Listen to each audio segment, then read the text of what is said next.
Yes, Mark, and that's groomers, pet groomers more specifically. Now, they're not considered essential businesses, but these groomers and pet owners say that the province needs to reverse this. We're in Scarborough this evening where shops like Muddy Paws here behind me say this decision could impact the health of pets.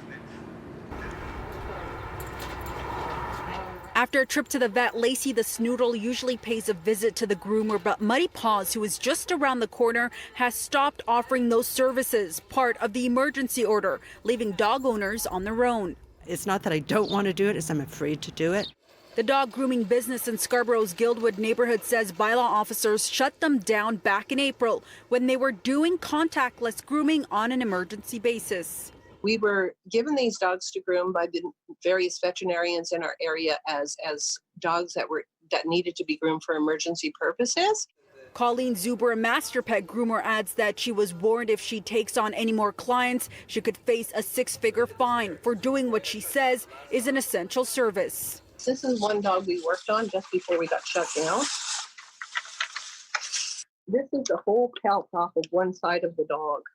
Colleen says some of the clients who have reached out to her were referred by vets. She says she received a letter from the City of Toronto this afternoon, part of it reading, the city's position is that pet grooming is not an essential business as prescribed by the emergency order, and nothing in the emergency order prevents a vet from performing urgent care. I'm in Angus, Ontario. Linda's Paw Spa home-based groomer has been closed since mid-March, but they say they currently have 120 dogs on a callback list and are concerned with what impacts these closures will have on their clients' pets in the long term, saying some are already in dire need. They are suffering quite a bit. I have a few that need medicated baths, as well as very long nails are starting to develop. They're starting to get really knotted, and I have clients whose dogs are actually biting at their skin to remove the knots. One of those clients is Lisa Dunn, who has 2 pups. Poor girl. She says her golden doodle Sky, who has very curly hair, requires frequent grooming from a professional. Sky's hair is so curly, it's getting longer. She's biting at her fur, and eventually she'll start pulling her fur out because she mats. So she's starting to mat on the back of her legs now.